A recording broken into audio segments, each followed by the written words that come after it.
Well, hello. I am Matt Williamson. You probably know that by now. Did my 3 hours radio from 3 to 6 every day as usual per every day that they schedule or they practice, and then had a wonderful dinner. Just got back to my dorm room and wanted to talk about today's practice. I didn't plan on doing another one on Tuesday evening, but I won't do one tomorrow. I got weird travel stuff. I got a night show to do. It's a weird day for me. So let's put this one in the bank because I want to talk about just today's practice, really. A couple other little things too, but it was probably the best practice I've seen here, to be honest with you. This year, of course. I mean, best practice of training camp. So you probably know the schedule to some degree. They were off yesterday. The day before that, they went very light, gave a lot of veterans a day off, not padded, came back with a vengeance today. I mean, as physical a practice as you will see in today's NFL, really. I mean, tackling to the ground. Almost everybody participated. Really physical, very competitive. And started off with 7 shots, and the offense just dominated 7 shots. They were really, really crisp. Ball came out on time, crisp route running, really good decision making by the quarterbacks, especially Kenny. Had a unique play that I hadn't seen before with Pickens that ended up with a short touchdown because there's only short yardage to go there, where he sort of drifted out and with some misdirection stuff that immediately turned to Wes Euler, who's in the booth next to me. I'm like, boy, I haven't seen that one here yet. And that's been a theme too, as you can see the offense expanding. A lot of concepts are in place, but they are putting wrinkles on top of wrinkles now. And I don't think it's too cute or anything like that. A lot of the foundation was poured last year, but that was just one example. But 7 shots really favored the offense and very impressive. Again, very crisp. So then they went right to another really, physical drill where what they do is they call it like a flat tackle drill, where they either pitch the ball on an outside run to a running back or they throw a bubble screen immediately to a wide receiver. And it's they box off an area from the numbers to the sidelines, but even a smaller area than that. And one defender starts, I think it was 10 yards off the ball. And pretty much it's one-on-one. You either got to run the guy over, run around him, or you got to bring him to the ground. Your whole job is tackle him to the ground, no matter how you do it. And it was very spirited, to say the least. McFarland was particularly impressive, and you would think space players like him would be, and they are, but there's not as much space to work with once you lay the cones down. One guy that stood out in a negative way was Quan Alexander. I remember 3 reps of him and pretty much missed all 3 tackles, which has been something that he can be liable of, frankly, over his career. But then some of the team stuff, I watched Quan Alexander, and he's eaten up a lot more space than just about anyone else on the second level. So, take it with a grain of salt. But it was a really good drill, no question about it. Connor Hayward stood out as well. Trying to think of some of the other guys that really did well. Mark Robinson had a couple nice plays, but you can see sort of a Quan Alexander feel to him too, where not really going to chop his feet. I mean, he's trying to run through people, which when it works, it looks great. And when it doesn't, frankly.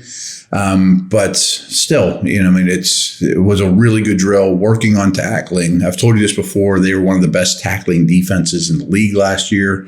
Doing these things has a lot to do with that. And then we saw a lot more inside run drills, short yardage drills, whole periods dedicated to 3rd and 1. Saw a really interesting move, kind of a Travis Kelce-like jet sweep down by the goal line that Freiermuth scored on. A lot of physicality overall. The offense consistently converting in numerous ways on short yardage stuff, grunt stuff, not, some of it was misdirection that I've been telling you guys with Hayward. Kendrick Green was very much involved here. Like, this Kendrick Green experiment is not going away at all. You see him sometimes as a true lead blocker. You see him used he got a carry once. They have him run a route here and there.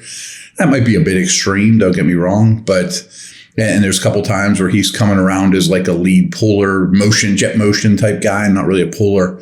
And sometimes there's a smaller D-back there that just kind of slips him. But still, it's an effective method to pick up easy yards, and he's pretty good at it. And then everything concluded today with, again, a goal line drill. One of the few times they weren't successful in short yardage, they had Hayward on jet action, gave him the ball this time. Usually he's a lead blocker. Gave him the ball, and he was stymied for no gain. And then the next play, the final play of practice today, they did a very similar type of play, gave him the ball, but then he pulled up through a touchdown pass, totally threw everyone off guard. It wasn't a pretty pass. It hung in the air forever, but whatever. I mean, the defense was totally fooled. Just had to get it over their hands, and he did. But it was kind of the perfect way to end practice. It was really fun. It was very physical. You can tell this team's in really good spirits. There's not guys fighting out there, but it's very competitive. You can tell they're gearing. I'm sure tomorrow, I know tomorrow is not going to be padded. It'll be soft.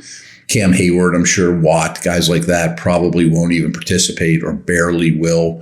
So this was going to be the first and only really physical outing for the top guys for a while, because I don't think many of them are going to play in Tampa Bay either. So just my kind of 2 cents on practice.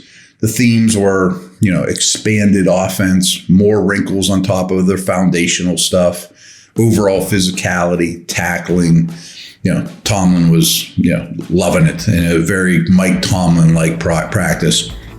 I'm going to be quick break here, and then one other thing I wanted to touch on.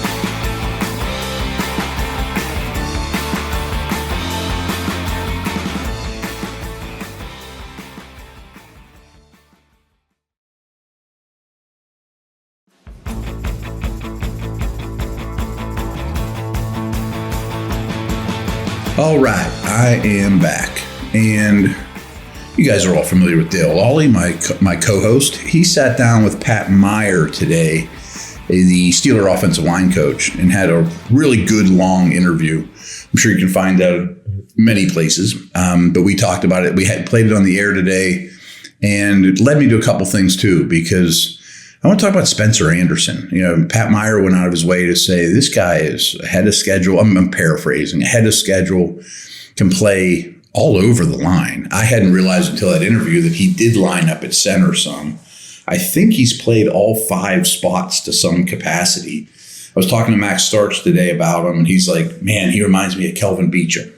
Kelvin Beachum was also a 7th round pick, undersized for tackle, but super smart, still playing in the league, super long career, has started a ton of games.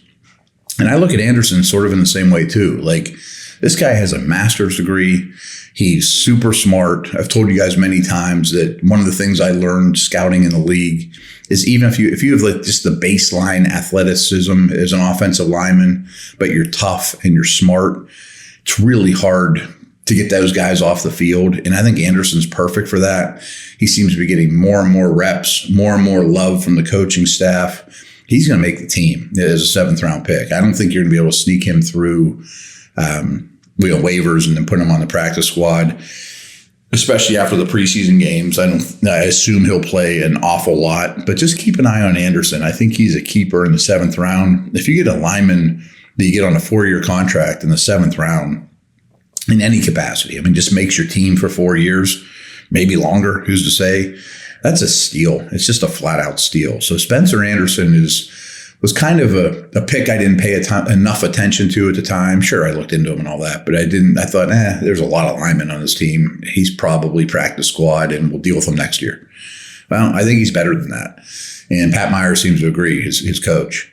Now, this sure lines up for leaving Kevin Dotson in the dust. I don't know if they'll cut him. I would think that you could get a 6th or 7th round pick for him. He's still young. He's got a lot of starting experience. He was a mid-round pick.